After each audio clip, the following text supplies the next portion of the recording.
ಮಧ್ಯಪ್ರಾಚ್ಯದಲ್ಲಿ ಮತ್ತಷ್ಟು ಪರಿಸ್ಥಿತಿ ಬಿಗಡಾಯಿಸುವಂತಹ ಸಾಧ್ಯತೆಯ ಮುನ್ನುಡಿ ಅನ್ನೋ ರೀತಿಯಲ್ಲಿ ಇಸ್ರೇಲ್ ಇರಾನ್ ಮೇಲೆ ವೈಮಾನಿಕ ದಾಳಿಯನ್ನು ಮಾಡಿದೆ.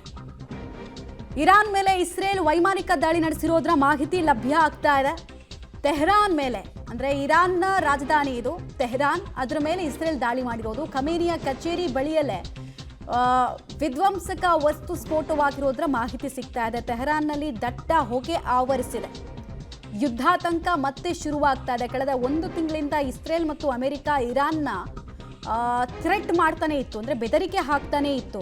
ನೀವು ಈ ಕೂಡಲೇ ಯುರಾನಿಯನ್ ಎನ್ರಿಚ್ಮೆಂಟ್ ಅನ್ನು ನಿಲ್ಲಿಸಬೇಕು. ಯುರಾನಿಯನ್ ಎನ್ರಿಚ್ಮೆಂಟ್ ಅಂತ ಹೇಳಿದ್ರೆ ಅಣ್ವಸ್ತ್ರ ತಯಾರಿಕೆಗೆ ನೀವೇನು ರೆಡಿ ಮಾಡ್ಕೊಳ್ತಾ ಇದ್ರಿ ಗುಪ್ತವಾಗಿ ಅದನ್ನು ಸ್ಟಾಪ್ ಮಾಡಬೇಕು ಅಂತ ಇರಾನ್ ತಲೆ ಕೆಡಿಸ್ಕೊಂಡಿರಲಿಲ್ಲ, ಸೆಡ್ಡು ಹೊಡೆದಿತ್ತು.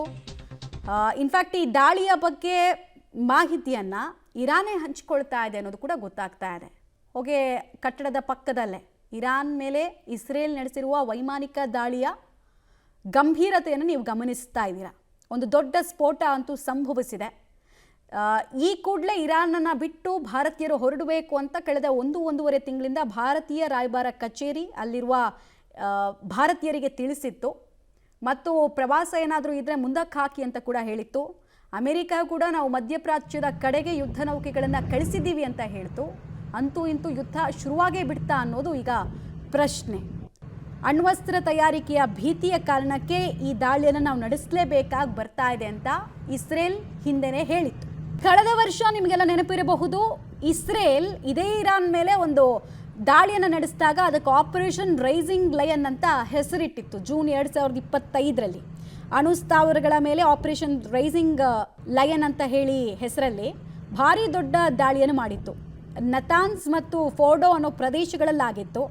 ಇರಾನ್ನ ಪ್ರಮುಖ ಮಿಲಿಟರಿ ನಾಯಕರು ಮತ್ತು ವಿಜ್ಞಾನಿಗಳು ಅದರಲ್ಲಿ ಹತರಾಗಿದ್ದರು. ಆಮೇಲೆ ವಾಪಸ್ ಇದಕ್ಕೆ ಪ್ರತೀಕಾರ ಅನ್ನೋ ರೀತಿಯಲ್ಲಿ ಇರಾನ್ ಕೂಡ ಇಸ್ರೇಲ್ ಮೇಲೆ ದಾಳಿ ಮಾಡ್ತು. ನಂತರ ಅಮೆರಿಕ ಮಧ್ಯಸ್ಥಿಕೆಯನ್ನು ವಹಿಸ್ತು. ಆದರೆ ಈಗ ಎಲ್ಲ ಮಧ್ಯಸ್ಥಿಕೆಗಳು ವಿಫಲವಾದ ಪರಿಣಾಮ ಇಸ್ರೇಲ್ ಮತ್ತೆ ಸ್ಟ್ರೈಕ್ ಮಾಡಿದೆ. ಈ ಸಲ ಅಮೆರಿಕ ಕೂಡ ನಾವು ಶಸ್ತ್ರಾಸ್ತ್ರ ಹಾಗೂ ಯುದ್ಧ ನೌಕೆಗಳು ಎರಡನ್ನ ಕರೆಸ್ಕೊಡ್ತೀವಿ ಅಂತ ಹೇಳಿದೆ.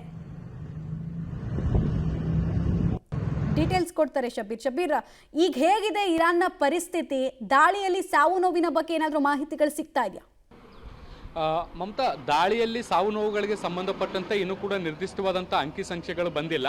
ಆದರೆ ಭಾಳ ದೊಡ್ಡ ಪ್ರಮಾಣದ ದಾಳಿ ಆಗಿರುವಂಥದ್ದು ದೃಶ್ಯಗಳಲ್ಲೂ ಕೂಡ ನಾವು ಗಮನಿಸಬಹುದು. ದಟ್ಟವಾದಂಥ ಹೊಗೆ ಇಡೀ ಟೆಹರಾನ್ ನಗರದಾದ್ಯಂತ ಹಬ್ಕೊಂಡಿರುವಂಥದ್ದನ್ನು ಕೂಡ ಗಮನಿಸಬಹುದು. ಬಹಳಷ್ಟು ಪ್ರದೇಶಗಳಲ್ಲಿ ಈ ಒಂದು ದಾಳಿ ಸಂಭವಿಸಿದೆ ಅನ್ನುವಂತಹ ಮಾಹಿತಿಯನ್ನು ಸ್ಥಳೀಯ ಮಾಧ್ಯಮಗಳು ಕೂಡ ಈಗ ಕೊಡ್ತಾ ಇರುವಂಥದ್ದು. ಈಗಾಗಲೇ ಸ್ಥಳಕ್ಕೆ ರಕ್ಷಣಾ ಕಾರ್ಯತಂಡಗಳು ಕೂಡ ಬಂದಿರುವಂಥದ್ದು, ಆ ಕಾರ್ಯಾಚರಣೆ ಕೂಡ ನಡೀತಾ ಇದೆ. ಬಹುಶಃ ಇನ್ನು ಸ್ವಲ್ಪ ಹೊತ್ತಿನಲ್ಲಿ ಸಾವು ನೋವುಗಳಿಗೆ ಸಂಬಂಧಪಟ್ಟಂತೆ ಅಧಿಕೃತವಾದ ಮಾಹಿತಿಗಳು ಕೂಡ ವರದಿಯಾಗುವಂತ ಸಾಧ್ಯತೆಗಳನ್ನು ನಿರೀಕ್ಷೆ ಮಾಡಬಹುದು. ಆದರೆ ಇದು ಆರಂಭಿಕ ದಾಳಿಯಾಗಿರುವಂತದ್ದು. ಇನ್ನೂ ಕೂಡ ಇಸ್ರೇಲ್ನಿಂದ ಮತ್ತಷ್ಟು ದಾಳಿಗಳಾಗಬಹುದಾದಂತಹ ಸಾಧ್ಯತೆಗಳು ಕೂಡ ಇದೆ ಅಂತ ಹೇಳಲಾಗ್ತಾ ಇದೆ. ಮಮತಾ, ಧನ್ಯವಾದ ತಮ್ಮ ಮಾಹಿತಿಗಾಗಿ ಶಬೀರ್. ನೋಡಿ, ಇಸ್ರೇಲ್ ಮತ್ತು ಇರಾನ್ ನಡುವಿನ ಈ ದ್ವೇಷಕ್ಕೆ ದಶಕಗಳ ಇತಿಹಾಸ ಇದೆ. ಆಶ್ಚರ್ಯ ಅಂದರೆ ಇಸ್ರೇಲ್ ಒಂದು ದೇಶ ಅಂತ ಫಸ್ಟ್ ಮಾನ್ಯತೆ ಕೊಟ್ಟ ಮುಸ್ಲಿಂ ರಾಷ್ಟ್ರನೇ ಇರಾನ್. ಅಂತ ಇರಾನ್ ಮೇಲೆ ದಶಕಗಳಲ್ಲಿ ಬದಲಾದ ಚಿತ್ರಣದ ಕಾರಣಕ್ಕೆ ಇಸ್ರೇಲ್ ಇವತ್ತು ದಾಳಿಯನ್ನು ನಡೆಸಿದೆ. ದಾಳಿಯ ಸ್ವರೂಪದ ಬಗ್ಗೆ ವಿಜುವಲ್ಸಲ್ಲಿ ನೀವು ನೋಡ್ತಾ ಇದ್ದೀರಿ.